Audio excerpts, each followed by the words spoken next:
আসসালামু আলাইকুম। সৌদি আরব থেকে মোজাম্মেল বলতেছি। অনেক দিন পর চিন্তা করলাম ফুচকা খাবো। সাদিকও বলতেছে ফুচকা খাবে, তাই প্রিপারেশন নিলাম। আজ ফুচকা বানাবো। আপনারাও দেখে নিতে পারেন কীভাবে ফুচকাটা বানাতে হয়।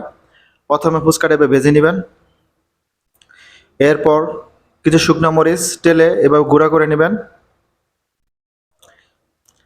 তারপর লুলু মার্ট থেকে তেঁতুল নিয়ে আসলাম। এটা আপনারা সবাই পাবেন লুলু মার্কেটে। তেঁতুলটা পানির সাথে মিক্স করলাম, পুরোটা দিলাম না, হাফ দিলাম।